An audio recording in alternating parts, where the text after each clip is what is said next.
Family Theater presents James Cagney and Gene Cagney.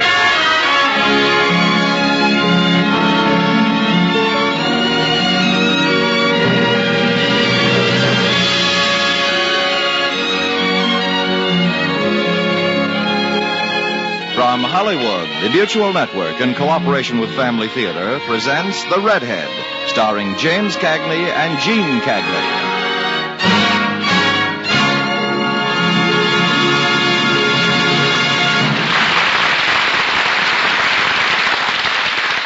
Family Theater's only purpose is to bring to everyone's attention a practice that must become an important part of our lives if we're to win peace for ourselves, peace for our families, and peace for the world. Family Theater urges you to pray. Pray together as a family. And now to our drama, The Redhead, starring James Cagney as Andy and Gene Cagney as Marie.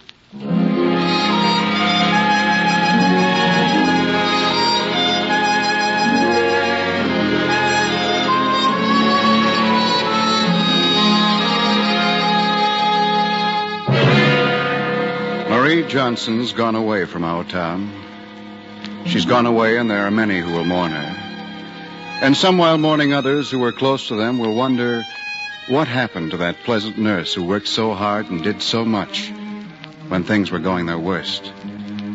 You see, we had an epidemic in our town, and Marie, well, that's a chance that nurses take. There are many who will wonder. The newsboy who works the corner of 14th and Colfax, he'll look for the familiar sight of her coming down 14th in her white lisle stockings and blue cape, with that shock of bright red hair framing the smile she always gave him.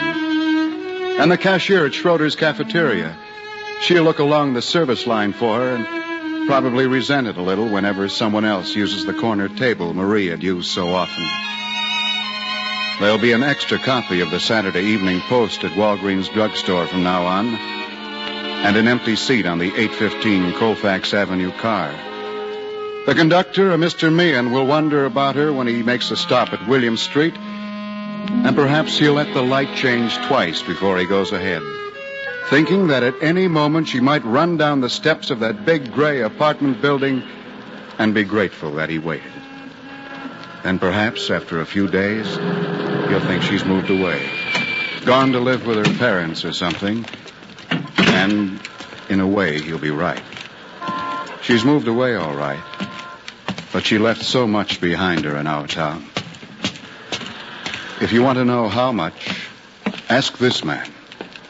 There are a lot of things he is right now, but would not be except for her. I'm coming. Oh, Dr. Johnson. Good morning, Mrs. Holder. I was so sorry to hear about your sister. What happened to her, I mean. It was such a shock to all of us. Thank you. I just stopped by to see about her things and I suppose make some arrangements. Of course. Now, you just wait a moment. I'll get the key to her flat. We don't want you hurrying anything on our account. Where is it now? Oh, here it is. Your sister was such a lovely girl. Follow me. Thanks. I was thinking, if you'd like, I'd be glad to have her things all packed up for you. Even ship them if you want. That's very kind of you. Oh, I swear, the older I get, the steeper these stairs are. Now, let me see. This is it, 201. I've left everything just as it was. Made the bed and straightened up the kitchens all.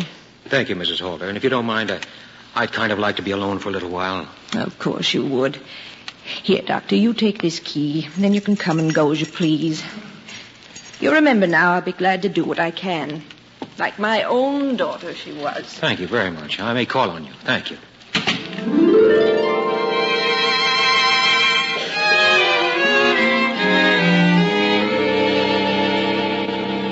It looked pretty much like it has always looked.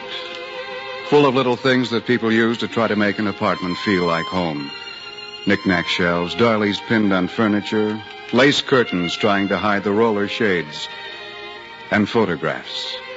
So many photographs. The aftershots that grateful patients send to favorite nurses. He remembered the time he'd jokingly slipped a picture of Greta Garbo in among those aftershots. Marie had never noticed it. The picture was still there. And the phonograph. What memories there were in that old phonograph.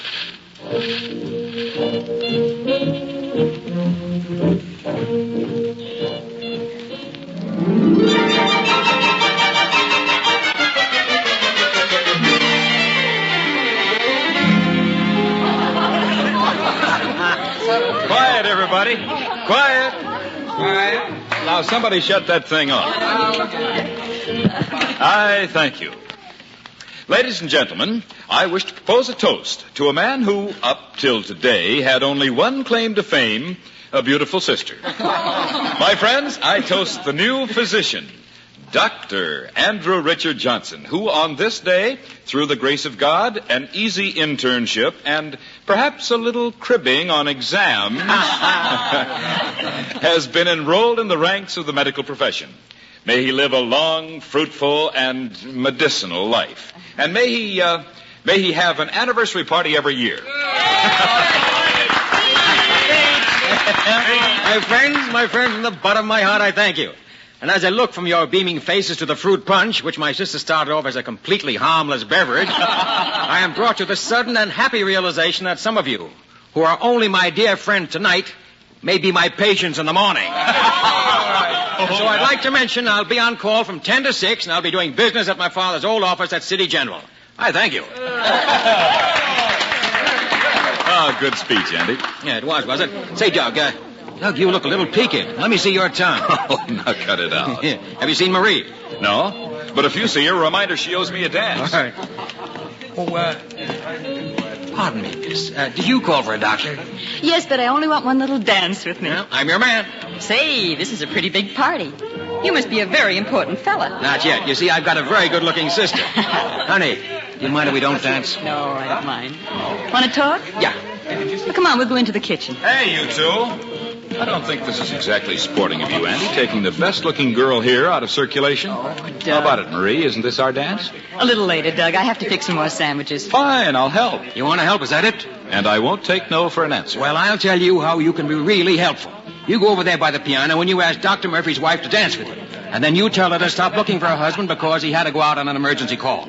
I was supposed to tell her that, but I forgot. Now, that's how you can help. Yeah, but We'll have our dance later, Doug. Come on. Hey, that's not fair.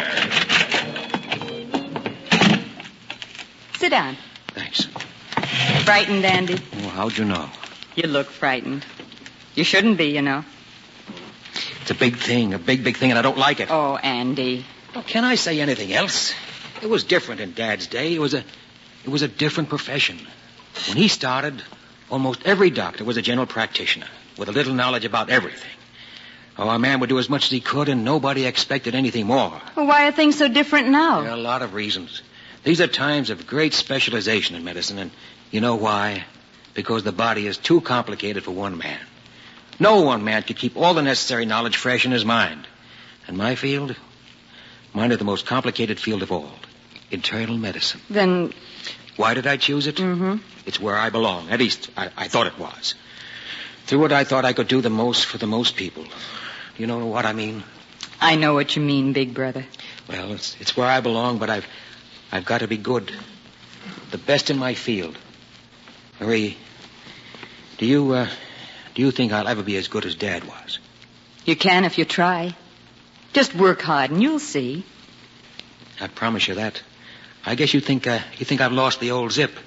But Marie, I'm not afraid so much for myself as for the people who will be depending on me. Interning was something else, but this is different. It's a lot different. What I decide can cost a life. People will be trusting me with their lives. And you'll be saving them, too. You know how many kinds of sick a person can be? Oh, don't worry about it, Andy. You'll be good. You know, a nurse hears things around a hospital the interns don't hear. And you're going to be all right. The only thing you need is self-confidence. Well, just the same, tomorrow morning my career officially begins.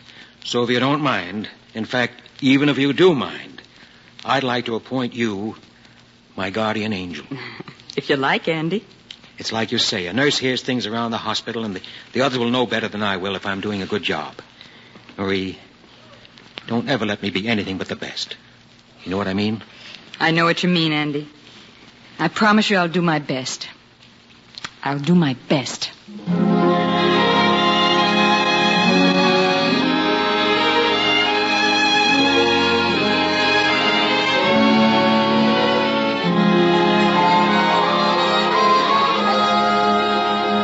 She had done her best, too. The tattered scrapbook on the end table gave proof of that. The last few pages had been put together with his press clippings exclusively. They weren't very big, only passing recognition of achievements. The scattered small clips in the beginning, cut from the various trade journals of the profession. Then after them, larger mentions. But not so many from the medical journals as from the society pages of the paper. Hey, you with the red hair. Oh, hi. Hey, you want to walk me to the end of the hall? Sure. I just finished with one of my younger patients. I've got to wash off some flu germs. Sure thing. You know, I stopped by your office, thought we might have lunch together if you're not too busy. I'd like to, but I'm supposed to go some sort of luncheon over at the Cosmopolitan. Want to come along? Not unless you can change it to Schroeder's. Or else give me a quick change and a new hairdo within the next 10 minutes. You're just like the rest, expecting miracles. We'll make later in the week, all right? Whenever you say. Which of your children has the flu? I think his name is Johnny Leslie in 401. 401? Yeah, that's right. What about it? Well, Dr. Wallstrom's already seen him. I just delivered the lab reports to him. Do you want to look at the boy again? Look at him again? I just examined him with a simple case of influenza. He doesn't need 2 doctors. Why do you think I should see him again? Andy, the lab tests were for smallpox. They came back positive.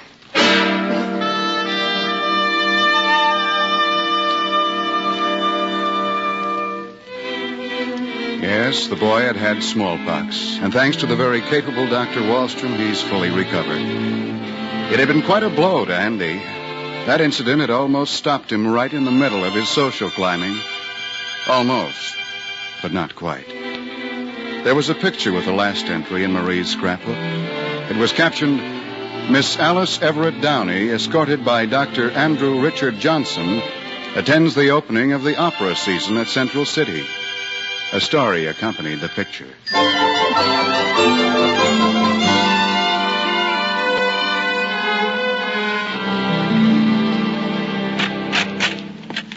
Oh, Marie. Hello, Andy. I was expecting someone else. Come on in, sit down. We're with you in a second. Where have you been keeping yourself? I've been here. You've just been busy. Andy, can that wait? This is important. Important? Important depends on where you're sitting. Take this diet I'm making out. Mrs. Angus McDougal. To Mrs. McDougal's liver, trouble's important. For 2 years now, our own doctor's been telling her to cut down on the tea or it's going to turn her liver into leather. Maybe she thinks the leather one would be more durable. Well, anybody who drinks 20 cups of tea a day against doctor's order deserves liver trouble. Andy, I didn't come here to talk about Mrs. McDougal. No? No. No, I came to talk about this. You seen this clipping? The article in the Post, yes, I've seen it. Andy, what's happening to you? This isn't like you. What are you trying to say? Once you asked me to help you be the best possible doctor. Do you remember? I remember, yeah. Well, everybody in the hospital knows that this girl's father, Alice Everett Downey's father, is the city general's chief benefactor. He's also the head of the board of directors, so what does that mean? Well, don't you see? Look, you're ambitious, Andy, and that's a good thing, but you're going about it in the wrong way. Oh, wait a minute. Wait just a minute. I don't think I understand you. You think I'm romancing Alice to get the assistant directorship here? You think this is only a political gesture? Well, that's what they're all saying. And you believe it? Well, you couldn't be seriously interested in a woman who's been married 3 times. Please don't say that you are. Why, we're not that kind of a family. Oh, we're not. Are we? Oh, I don't know what to say. Well, come on, let's hear all the gossip. Let's hear what you and the rest of the world thinks about me. Oh, Andy. You think I'm afraid to make the decisions? You think I'm afraid to make a diagnosis because I might make a mistake that might cost a man his life? You know, you're right. Andy, I'll never be the doctor Dad was because I just don't like dealing in human life. But there are plenty who do, and they can have it. Yes, I'll admit I want the assistant directorship.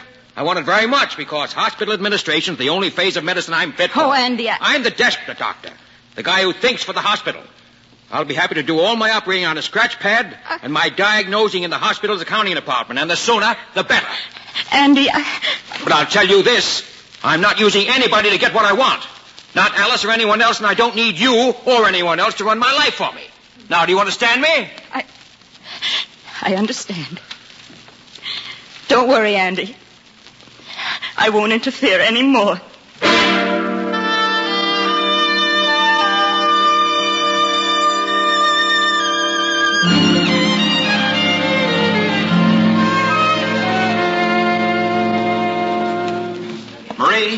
Marie, wait for me. Oh, Doug. Hi. May I eat with you? Well, I'd love it. All right, let's take this table here. All right. Let me help you set your tray down. Oh, fine. Marie, your hands are trembling. Huh?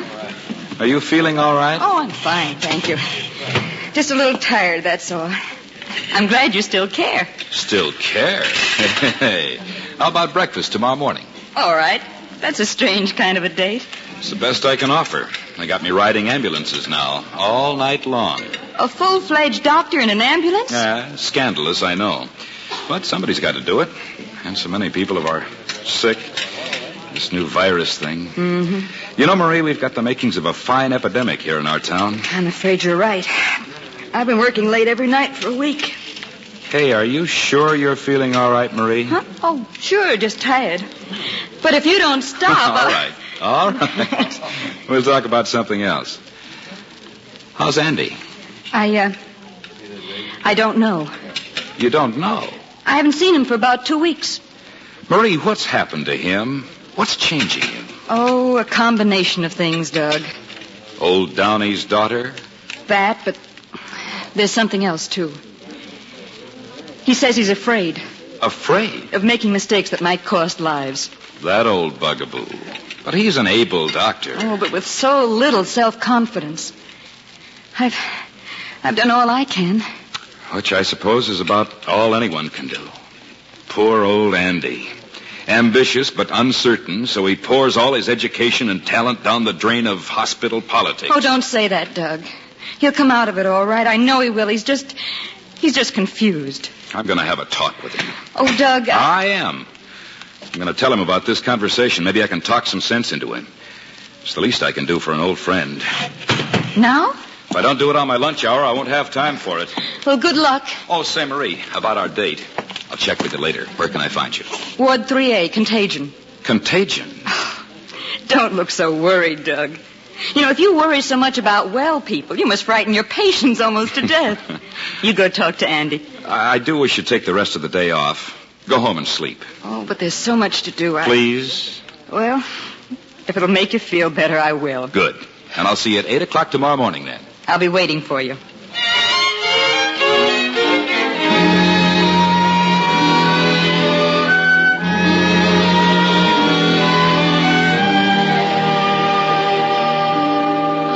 Sorry, Dr. Phil, but Dr. Johnson is out. When will he be back? It's hard to say. He left for Sun Valley early this morning. Sun Valley? Doesn't he work here anymore? He went with Miss Downey. They flew down to spend the weekend with Mr. Downey. Well, that's just fine. Look, would you set up an appointment call for me for, say, 4 o'clock? That'll give him time to get there. And you better place it now. I'm mad and I don't want to change my mind.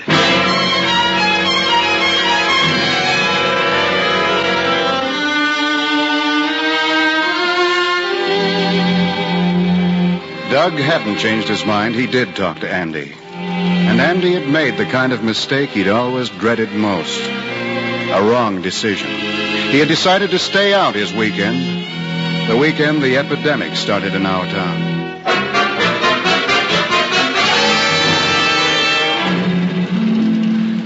Mighty lucky accident, finding her the way you did, Dr. Field. We had a date for breakfast. When she didn't come out, I went in to see what was wrong. Might be too late at that. She's been pushing herself too hard. Pulse weak and fast. I ordered oxygen brought up. Good. Andy. You'll be here any time now, little one. Oh, I'm sorry about our date, Doug. You lie nice and quiet. You'll have plenty of time for dates. Sure. We'll make it up later. Doug, you send Andy in as soon as he gets here, won't you? You bet I will. You mustn't worry about him, Miss Johnson. You're a nurse. You know now that you have to have rest if you want to get well, don't you? He'll be here soon. He's probably out on a call. Out on a call? Well, that's right. And you know it might take a long time, so you try to rest a little bit, huh? Field. Doug. No, I'm not going anywhere. We'll be just outside the door, and the nurse is here. Now, Marie, try to rest a little. Come.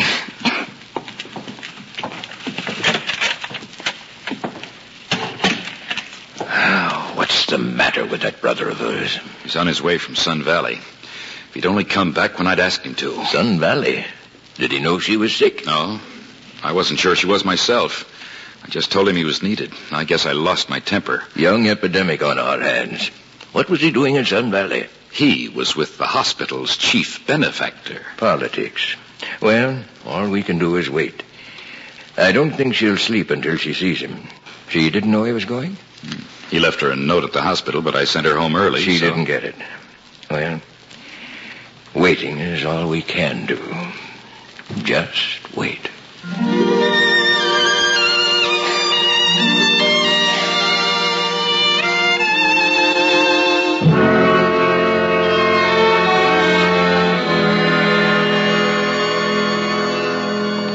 Where is she, Doug? I came as fast as I could. Yeah, I know. Quiet. Johnson, you'd better go right in. Marie, your brother is here? Andy, Right here, little sister. you're not mad at me anymore. Oh, no, I'm not mad at you. I didn't mean to hurt you. Please believe me. Hold my hand. Of course. Marie, maybe if I'd been here at the hospital where I belong, maybe I could have seen this thing coming. This wouldn't have. I'll be all right, Andy. Don't worry about me. We'll both be all right. I should have listened to you, baby. I got off on a tangent. Lost my profession somewhere along the line. Well, we'll fix that just as soon as you get well. Don't worry about it, Andy. You're good. Every bit as good as Dad was. A nurse hears things around the hospital that interns don't hear. She's in delirium. You're going to be all right, Andy. The only thing you need is self-confidence. But just the same, will you go on being my guardian angel? If you like, Andy. And Marie, don't ever let me be anything but the best. You know what I mean? I know what you mean, Andy. I promise you I'll do my best. I'll do my best. You'll be the finest guardian angel. Marie? She's asleep. Yes, she's asleep. I'm going to miss that red-headed nurse.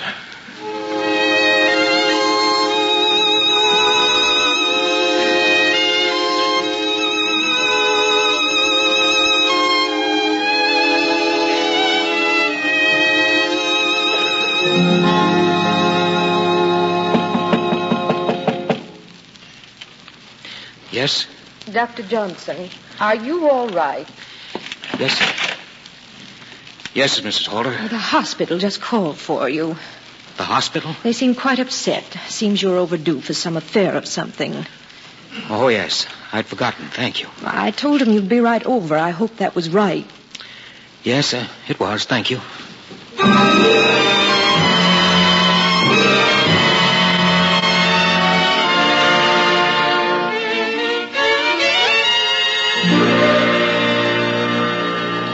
And now it gives me great pleasure to introduce another man to be honored today, a young man we've been fortunate enough to have in our midst since the beginning of his career. I am sure this will be quite a surprise to him. Ladies and gentlemen, the new Assistant Director of City General Hospital, the youngest man ever to hold the post, Dr. Andrew Richard Johnson. Mr. Brogan, members of the board, doctors, ladies and gentlemen, this is really no surprise at all. In fact, I've even had time to prepare a speech. Here it is. But if you don't mind, in fact, even if you do mind, I'm not going to read it. I've worked for this post for a long time. I've wasted most of my professional life working toward it. But now I cannot accept the post. It's a worthy position, but it's not for me. You see, I made a promise to someone that I'd try all of my life to be a good doctor. I've got to keep that promise. As Assistant Director of City General Hospital, I would be an executive. My job would be to try to save money for the taxpayers and the benefactors. But the promise was that I'd try to save lives. I thank you for this honor, though. From the bottom of my heart, I thank you. Good speech, Andy. And just for an instant, Andrew Johnson thought he saw someone he knew far back in the crowd. So far back, he only saw the top of her, a spot of red. Then she was gone. That's really not so strange, though. A newsboy and a streetcar conductor both had the same experience that afternoon, but they, too, were far away. The conductor, a Mr. Meehan, smiled to himself and thought how nice it was. She really hadn't moved away at all.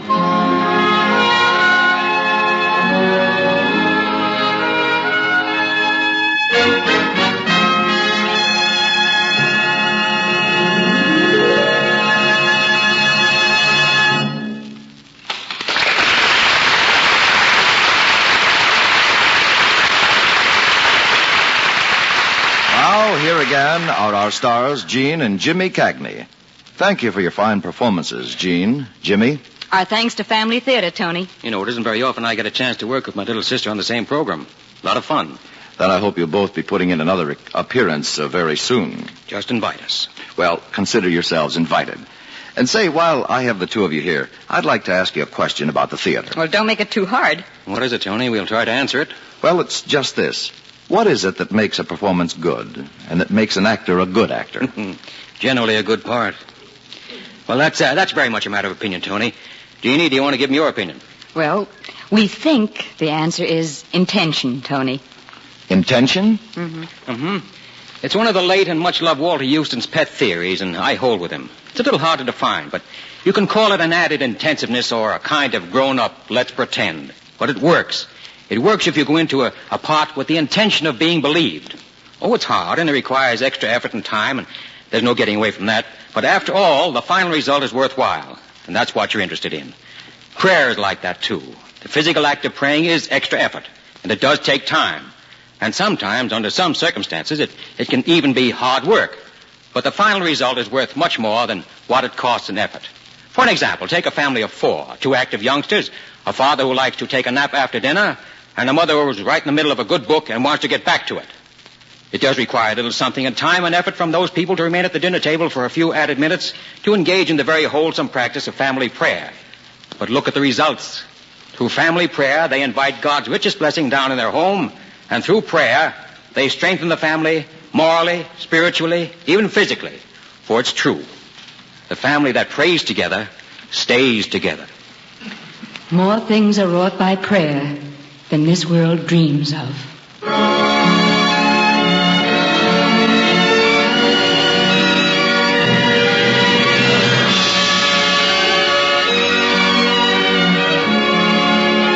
Hollywood, Family Theater has brought you The Redhead, starring James Cagney and Gene Cagney. Others in our cast were John Stevenson, Howard Culver, Pat McGeehan, and Gene Bates. The script was written by Robert Hugh O'Sullivan, with music composed and conducted by Harry Zimmerman, and was directed for Family Theater by Joseph F. Mansfield. This series of Family Theater broadcasts is made possible by the thousands of you who feel the need for this type of program, by the Mutual Network, which has responded to this need, and by the hundreds of stars of stage, screen, and radio who give so unselfishly of their time and talent to appear on our Family Theater stage. To them and to you, our humble thanks. This is Tony Lofrano expressing the wish of Family Theater that the blessing of God may be upon you and your home, and inviting you to join us next week when Family Theater will present The Promise, starring Elizabeth Scott, John Payne, and Bonita Granville. Join us, won't you?